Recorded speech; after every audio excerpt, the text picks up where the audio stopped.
마가복음 5장. 거라사에 귀신 들린 사람. 그들은 바다 건너편 거라사 사람들의 지방에 이르렀다. 예수께서 배에서 내리시자 묘지에서 어떤 미친 사람이 그분께 나아왔다. 그는 거기 무덤 사이에서 살았다. 아무도 그를 잡아둘 수 없었다. 사슬을 채울 수도 결박할 수도 없었다. 사람들이 여러 번 사슬과 밧줄로 묶었지만 그때마다 그는 사슬을 부서뜨리고 밧줄을 끊어버렸다. 아무리 힘센 사람도 그를 꺾을 수 없었다. 그는 밤낮으로 무덤과 산을 어슬렁거리면서 고함을 지르고 뾰족한 돌로 제 몸을 마구 상하게 했다. 그가 멀찍이 서 예수를 보고 달려와 그분 앞에 경배하며 엎드렸다. 그러고는 고함 지르며 따졌다. 지극히 높으신 하나님의 아들 예수여, 무슨 일로 내게 간섭합니까? 제발 나를 괴롭게 하지 마십시오.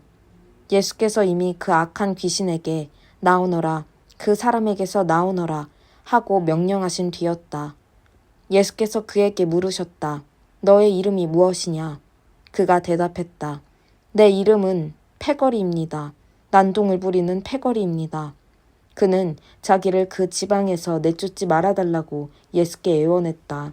마침 근처 언덕에서 큰 돼지떼가 땅을 파헤치며 먹을 것을 찾고 있었다. 귀신들이 예수께 애걸했다.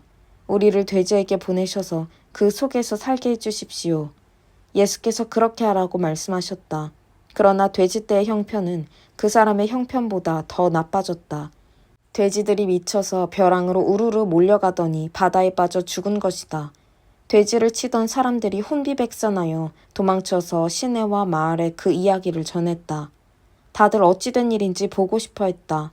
사람들이 예수께 다가와서 보니 미친 사람이 단정한 옷차림과 멀쩡한 정신으로 앉아 있었다. 그는 더 이상 걸어다니는 정신병원이 아니었다. 그 일을 처음부터 목격한 사람들이 귀신 들린 사람과 돼지떼에게 벌어진 일을 그들에게 말해주었다. 그들은 처음에는 두려워하다가 나중에는 언짢아 했다. 돼지들이 익사한 것 때문에 기분이 상했던 것이다. 그들은 예수께 그곳에 떠나 다시는 오지 말라고 당부했다. 예수께서 배에 오르실 때에 귀신한테서 놓인 그 사람이 자기도 함께 가게 해달라고 간청했으나 그분은 허락하지 않으셨다. 예수께서 말씀하셨다. 너의 집, 너의 가족한테 가거라. 주께서 무엇을 하셨고 어떻게 너를 불쌍히 여기셨는지 그들에게 이야기하여라. 그 사람은 돌아가서 예수께서 자기에게 행하신 일을 데가볼리, 열성읍 근방에 전하기 시작했다. 그는 동네의 화제거리였다. 손가락 하나만 대어도 예수께서 배를 타고 건너가시자 큰 무리가 바닷가에서 그분을 맞이했다. 회당 지도자 가운데 야이로라는 사람이 왔다. 그는 예수를 보고는 무릎을 꿇고 정신없이 애원했다. 제 사랑하는 딸이 죽음의 문턱에 있습니다. 병이 나아서 살 수 있도록 오셔서 손을 얹어 주십시오. 예수께서 그와 함께 가시는데 온 무리가 따라가며 그분을 밀고 당겼다. 12년 동안 혈루증으로 고생한 한 여자가 예수의 소문을 들었다. 여자는 많은 의사들에게 치료를 받았으나 형편없는 치료로 돈만 날리고 상태가 이전보다 더 나빠졌다. 여자는 뒤에서 슬그머니 다가가 예수의 옷을 만졌다. 이분의 옷에 손가락 하나만 대어도 내가 낫겠다고 생각한 것이다. 여자가 손을 대는 순간에 흐르던 피가 멈추었다. 여자는 변화를 느낄 수 있었고 자신의 병이 깨끗이 나은 것을 알았다. 그 순간 예수께서 자신에게 기운이 나간 것을 아시고 무리에게 돌아서서 물으셨다. 누가 내 옷에 손을 대었느냐? 제자들이 말했다. 무슨 말씀이신지요? 무리가 이렇게 밀고 당기는데 누가 내게 손을 대었느냐고 물으시다니요. 손을 댄 사람이 수십 명은 될 것입니다. 그러나 예수께서는 누가 그렇게 했는지 보려고 계속 돌아보며 물으셨다. 자기가 한 일을 알고 있던 그 여자는 두려워 떨며 앞으로 나아갔다. 여자는 그분 앞에 무릎을 꿇고 자초지종을 이야기했다. 예수께서 여자에게 말씀하셨다. 딸아, 너는 믿음의 모험을 했고 이제 온전해졌다. 잘 살아라. 병이 나았으니 복되게 살아라. 예수께서 아직 말씀하시는 중에 회당장의 집에서 사람들이 와서 회당장에게 말했다. 따님이 죽었습니다. 선생님을 더 괴롭게 해드릴 일이 있겠습니까? 예수께서 그들이 하는 말을 들으시고 그 회당장에게 말씀하셨다. 그들의 말을 듣지 말고 나만 신뢰하여라. 예수께서는 베드로, 야고보, 요한 외에는 아무도 따라오지 못하게 하셨다. 회당장의 집에 들어선 그들은 이야깃거리를 찾는 입방아꾼들과 음식을 나르는 이웃 사이를 헤치고 지나갔다. 예수께서 불쑥 말씀하셨다. 어째서 이렇게 너도 나도 울고불고 말이 많으냐. 이 아이는 죽은 것이 아니라 자고 있다. 사람들은 저가 알지도 못하면서 저런 말을 한다고 비웃었다. 예수께서 그들을 다 내보내신 뒤에 아이 부모와 자기 동료들만 데리고 아이 방으로 들어가셨다. 예수께서 소녀의 손을 꼭 잡고 말씀하셨다. 달리다 굼. 이는 소녀야 일어나라 라는 뜻이다. 그러자 소녀가 일어나서 걸어다녔다. 소녀의 나이는 12살이었다. 그들은 모두 기뻐서 어쩔 줄 몰라 했다. 예수께서는 그 방에서 일어난 일을 아무에게도 알리지 말라고 그들에게 엄히 명하셨다. 그리고 아이에게 먹을 것을 주어라 하고 말씀하셨다. 마가복음 6장. 고향에서 배척받으시다. 예수께서 그곳을 떠나 자기 고향으로 돌아가셨다. 제자들도 함께 갔다. 안식일에 예수께서 회당에서 설교하셨다. 예수께서는 모든 사람의 감탄을 자아낼 정도로 대단하셨다. 사람들이 말했다. 이 사람이 이렇게 훌륭한 사람인지 미처 몰랐다. 어떻게 이렇게 갑자기 지혜로워지고 이런 능력을 갖게 되었을까? 그러나 한편으로 그들은 언제 그랬냐는 듯이 어느새 그분을 깎아내리고 있었다. 이 사람은 목수요 마리아의 아들에 불과하다. 우리는 그를 어려서부터 알았다. 그의 동생 야고보와 요셉과 유다와 시몬 그리고 그의 누이들도 우리가 안다. 도대체 그는 자기가 누구라고 저러는 것인가? 그들은 예수에 대해 조금 아는 것에 걸려 넘어졌던 것이다. 그들은 거기서 더 이상 나아가지 못했다. 예수께서 그들에게 말씀하셨다. 예언자는 자기 고향, 자기 친척, 자기가 어려서 놀던 길목에서는 별로 존경을 받지 못하는 법이다. 예수께서는 거기서 많은 일을 행하실 수 없었다. 몇몇 병자들에게 손을 얹어 고쳐주신 것이 전부였다. 그들의 완고함을 예수께서도 어찌할 수 없었다. 그래서 예수께서는 그곳을 떠나 다른 마을로 다니시며 가르치셨다. 12제자를 파송하시다. 예수께서 12제자를 부르셔서 둘씩 짝을 지어 내보내시며 그들에게 악한 세력을 물리치는 권세와 능력을 주셨다. 예수께서는 그들을 보내시며 이런 지침을 주셨다. 이 일에 별도의 준비가 필요하다고 생각하지 마라. 먼저 너희 자신을 준비하여라. 특별히 돈을 모금할 것도 없다. 간소하게 하여라. 고급 여관도 안 된다. 적당한 곳을 찾아가 떠날 때까지 그곳으로 만족하여라. 사람들이 너희를 맞아들이지 않고 너희 말을 듣지 않거든 조용히 나오너라. 소란 피울 것 없다. 무시해버리고 너희의 길을 가면 된다. 곧 제자들은 길을 나섰다. 그들은 삶이 근본적으로 달라질 수 있음을 기쁜 마음으로 긴박하게 전했다. 가는 곳마다 귀신을 쫓아냈다. 병자들의 몸에 기름을 발라 건강을 되찾게 해주고 그들의 심령을 고쳐주었다. 요한의 죽음. 예수의 이름이 만인의 입에 오르내리고 있을 그쯤에 헤롯 왕도 그 모든 소식을 들었다. 그가 말했다. 죽은 세례자 요한이 다시 살아난 것이 틀림없다. 그래서 그 사람이 능히 기적을 행하는 것이다. 다른 사람들이 말했다. 아닙니다. 그는 엘리야입니다. 또 다른 사람들이 말했다. 그는 예언자입니다. 옛 예언자들 가운데 한 사람과 같습니다. 그러나 헤롯은 굽히지 않았다. 틀림없이 요한이다. 내가 그의 목을 베었는데 이제 그가 다시 살아난 것이다. 헤롯은 자기 동생 빌립의 아내였던 헤로디아의 잔소리에 못 이겨 요한의 체포를 명하고 그에게 사슬을 채워 감옥에 가두었던 자다. 요한은 헤롯과 헤로디아의 관계가 불륜이라고 말해 헤롯을 자극했다. 헤로디아는 증오에 사무쳐서 요한을 죽이고 싶었으나 헤롯이 요한을 두려워하여 감히 그러지 못했다. 요한이 거룩한 사람이라고 굳게 믿고 있던 헤롯은 그를 특별 대우했다. 헤롯은 요한의 말을 들을 때마다 양심의 가책을 받아 괴로워하면서도 그를 멀리할 수 없었다. 요한에게는 헤롯을 계속 잡아끄는 어떤 힘이 있었다. 그러나 끝내 불길한 날이 왔다. 헤롯이 갈릴리의 모든 고관과 귀족들을 초대해 생일 잔치를 벌인 날이었다. 헤로디아의 딸이 연회장에 들어와서 손님들을 위해 춤을 추었다. 헤롯과 손님들은 감탄했다. 왕이 소녀에게 말했다. 내게 무엇이든 청하거라. 너가 원하는 것이면 무엇이든 주마. 그는 흥분하여 계속했다. 맹세하는데 너가 말만 하면 내 나라를 너와 반반씩이라도 나누겠다. 그 딸은 어머니에게 돌아가서 말했다. 무엇을 청할까요? 세례자 요한의 머리를 달라고 하거라. 딸은 급히 왕에게 달려가서 말했다. 지금 당장 세례자 요한의 머리를 쟁반에 담아주십시오. 왕은 한순간 정신이 번쩍 들었다. 그러나 그는 손님들에게 체면을 잃고 싶지 않아서 잠자코 소녀의 소원을 들어주었다. 왕은 사형 집행관을 감옥으로 보내 요한의 머리를 가져오라고 명했다. 그가 가서 요한의 목을 베어 쟁반에 담아와서 소녀에게 주었고 소녀는 그것을 다시 자기 어머니에게 주었다. 요한의 제자들이 이 일을 듣고 와서 그 시신을 거두어다가 무덤에 안장했다. 너희가 먹을 것을 주어라. 사도들이 다시 예수께 모여서 그동안 자기들이 행하고 가르친 일을 모두 보고했다. 예수께서 말씀하셨다. 따로 어디 가서 잠깐 쉬도록 하자. 그만큼 오가는 사람들의 발길이 끊이지 않았고 그들은 음식 먹을 겨를조차 없었다.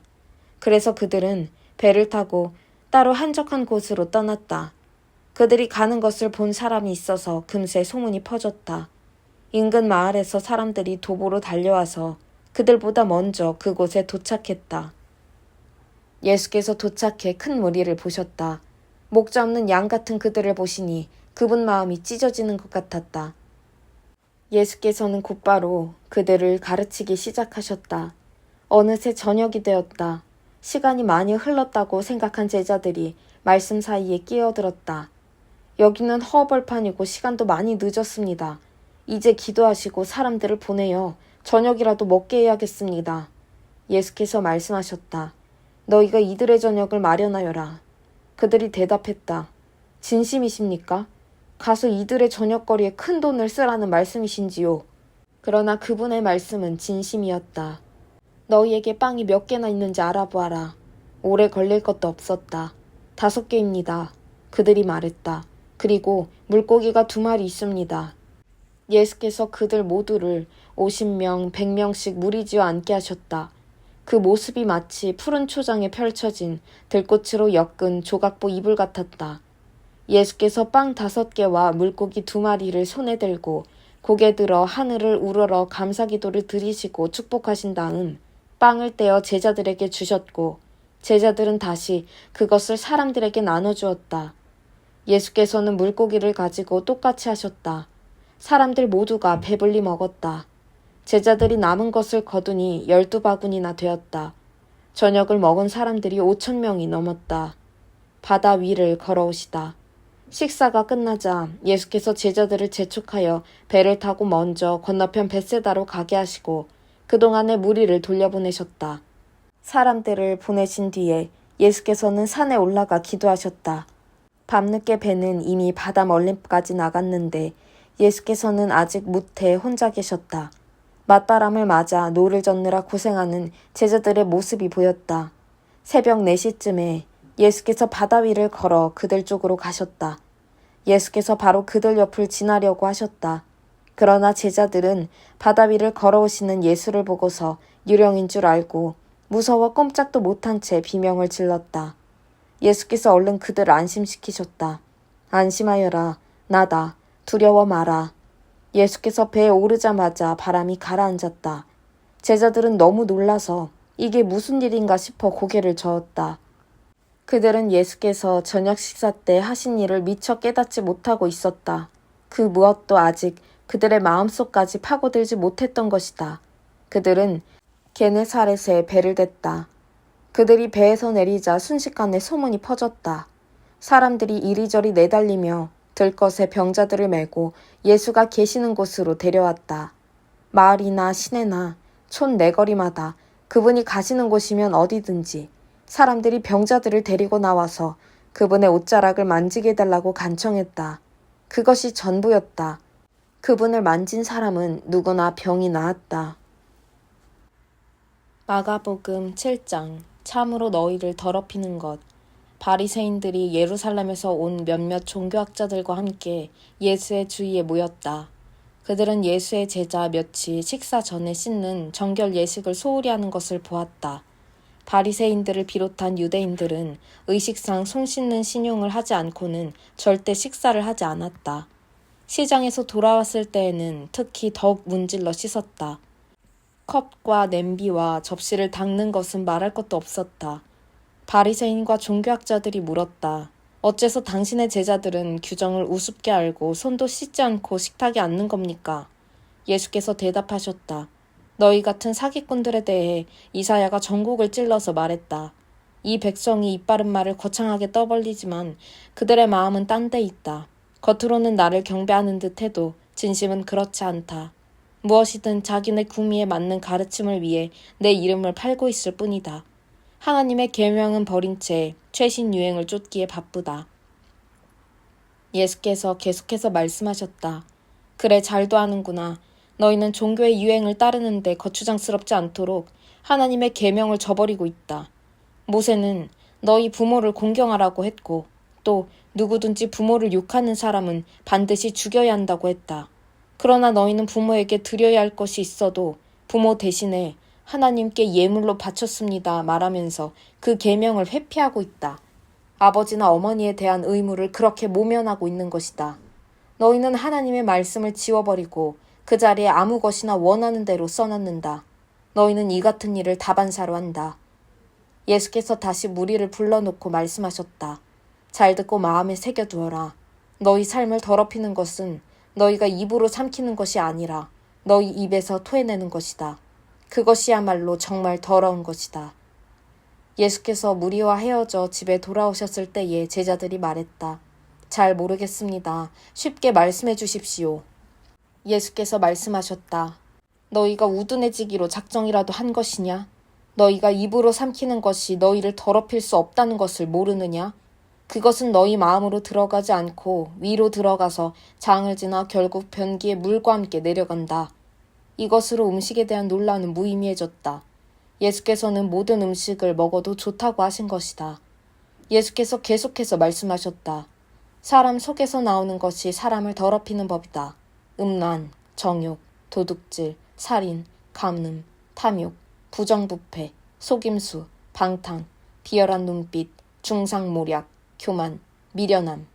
이 모두가 마음에서 토해내는 것이다. 너희를 더럽히는 근원은 바로 거기다. 예수께서 거기에서 두로 지방으로 떠나셨다.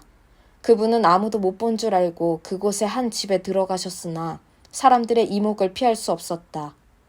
예수께서 안에 들기가 무섭게 고통당하는 딸을 둔 한 여자가 그분이 그곳에 계시다는 말을 듣고 찾아왔다. 여자는 예수의 발 앞에 무릎을 꿇고는 도와달라고 애원했다. 그 여자는 수로보니게 출신의 그리스 사람이었다. 여자는 예수께 자기 딸을 고쳐달라고 간청했다. 예수께서 말씀하셨다. 줄을 서서 차례를 기다려라. 자녀들을 먼저 먹이는 법이다. 그리고 남는 것이 있으면 개들의 차지다. 여자가 말했다. 지당하신 말씀입니다, 주님. 하지만 상 밑의 개들도 자녀들이 흘리는 부스러기는 먹지 않습니까? 예수께서 감동하셨다. 너의 말이 맞다. 가거라. 너의 딸이 더 이상 고통당하지 않게 되었다. 괴롭히던 귀신이 떠나갔다. 여자가 집에 가보니 딸이 침대에 편히 누웠고 고통이 아주 사라져버렸다. 예수께서 다시 두로 지방을 떠나서 시돈을 지나 갈릴리 호수로 돌아와서 데가블리 지방으로 건너가셨다. 어떤 사람들이 듣지도 말하지도 못하는 사람을 예수께 데려와 손을 얹어 고쳐주시기를 정했다. 예수께서 그 사람을 따로 데리고 저만치 가셔서 그의 귀에 손가락을 넣고 그의 혀에 침을 묻히셨다. 그러고는 하늘을 우러러 기도하시고 깊이 탄식하며 명하셨다. 에바다 열려라. 그러자 그대로 되었다. 그 사람의 귀는 이제 똑똑히 들렸고 말도 분명해졌다. 순식간의 일이었다. 예수께서 그들에게 입단속을 시켰으나 그럴수록 그들은 흥분하여 더욱 퍼뜨리고 다녔다. 전부 그분이 하신 일인데 대단한 일이다. 그분은 듣지 못하는 사람도 듣게 하시고 말하지 못하는 사람도 말하게 하신다. 마가복음 8장 4,000명을 배불리 먹이시다. 그즈음에 예수께서 배고픈 무리 앞에 다시 서게 되셨다. 예수께서 제자들을 불러 말씀하셨다. 이 무리를 보니 내 마음이 몹시 아프구나. 이들이 사흘이나 나와 함께 있었는데 이제 먹을 것이 없다. 배고픈 채로 돌려보내면 가다가 지쳐 쓰러질 것이다. 이 가운데는 멀리서 온 사람들도 있다. 제자들이 대답했다. 저희가 어떻게 하면 좋겠습니까? 여기 광야에서 어떻게 음식을 살 수 있겠습니까? 예수께서 물으셨다. 너희에게 빵이 얼마나 있느냐? 7개입니다. 그들이 말했다. 그러자 예수께서 무리를 바닥에 앉게 하셨다.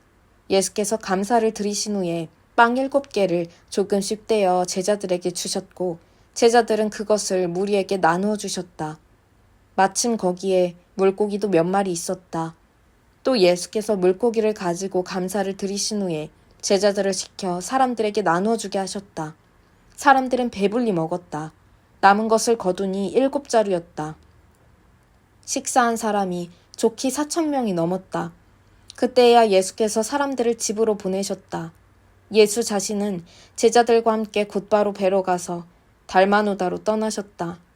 그들이 도착하자 바리새인들이 나와서 예수께 바짝 달라붙었다. 그러고는 자신을 입증해 보이라고 그분을 괴롭히며 궁지로 몰아세웠다. 예수께서 노하여 말씀하셨다. 어찌하여 이 세대는 기적과 같은 증거를 찾아서 난리들이냐. 내가 이것만 분명히 말해두겠다. 너희는 꿈에라도 증거를 받을 생각은 하지 마라. 더럽게 하는 누룩을 주의하여라. 예수께서 그들을 떠나서 다시 배에 올라 건너편으로 향하셨다. 그런데 제자들이 점심 싸우는 것을 잊어버렸다. 빵 한 덩이 외에는 배 안에 빵 부스러기 하나가 없었다. 예수께서 경고하셨다. 단단히 조심하여라. 바리새인과 헤롯 당원의 더럽게 하는 누룩을 각별히 주의하여라. 그러자 제자들은 깜빡 잊고 빵을 가져오지 않은 것을 두고서 서로 책임을 따졌다. 예수께서 들으시고 말씀하셨다. 빵을 잊어버렸다고 이 소란이냐. 내 말뜻을 못 알아듣겠느냐. 그렇게도 모르겠느냐. 내가 빵 5개를 떼어서 5,000명을 먹인 일을 잊었느냐. 남은 것은 너희가 몇 바구니나 거두었느냐. 그들이 말했다. 12바구니입니다. 빵 7개로 4,000명을 먹이고 남은 것은 몇 자루나 되었더냐. 7자루입니다. 예수께서 말씀하셨다. 아직도 모르겠느냐? 그들이 벳세다에 도착했다. 어떤 사람들이 시력을 잃은 한 사람을 예수께 데려와서 손을 대어 고쳐주시기를 청했다. 예수께서 그의 손을 잡고 마을 밖으로 데리고 나가셨다. 그리고 그 사람의 눈에 침을 묻히고 그에게 손을 얹으시며 물으셨다. 무엇이 보이느냐? 그가 고개를 들었다. 사람들이 보입니다. 마치 나무가 걸어가는 것 같습니다. 예수께서 그의 눈에 다시 손을 얹으셨다. 그 사람은 이리저리 보더니 시력이 완전히 회복된 것을 알았다. 모든 것이 2.0 시력으로 밝히 보였던 것이다. 예수께서 그를 곧장 집으로 돌려보내시며 말씀하셨다. 마을로 들어가지 마라. 주님은 메시아이십니다. 예수와 제자들이 빌립보의 가이사랴 근방에 있는 마을들로 향했다. 걸어가면서 예수께서 물으셨다. 사람들이 나를 누구라고 하더냐? 그들이 말했다. 세례자 요한이라고 하는 사람들도 있고 엘리야라고 하는 사람들도 있고 예언자 가운데 한 사람이라고도 하는 사람들도 있습니다. 그러자 예수께서 물으셨다. 그러면 너희는 나를 누구라고 말하겠느냐? 내가 누구냐? 베드로가 말했다. 주님은 그리스도, 곧 메시아이십니다. 예수께서 그것을 비밀로 하되 아무에게도 입 밖에 내지 말라고 경계하셨다. 그러고는 그들에게 다음 일을 설명하기 시작하셨다. 이제부터 인자는 처참한 고난을 받고 장로와 대제사장과 종교학자들에게 재판에서 유죄를 선고받아 죽임을 당하고 사흘 후에 다시 살아나야 한다. 예수께서는 이 말씀을 그들이 놓치지 않도록 쉽고 분명하게 말씀해 주셨다. 그러나 베드로가 예수를 붙들고 항의했다. 예수께서는 어떻게 받아들여야 할지 몰라서 머뭇거리고 있는 제자들을 돌아보시고 베드로를 꾸짖으셨다. 베드로야, 썩 비켜라. 사탄아, 물러가라. 너는 하나님이 어떻게 일하시는지 조금도 모른다. 예수께서 제자들과 함께 무리를 옆에 불러놓고 말씀하셨다. 누구든지 나와 함께 가려면 내가 가는 길을 따라야 한다. 결정은 내가 한다. 너희가 하는 것이 아니다. 고난을 피해 달아나지 말고 오히려 고난을 끌어안아라. 나를 따라오너라. 그러면 내가 방법을 일러주겠다.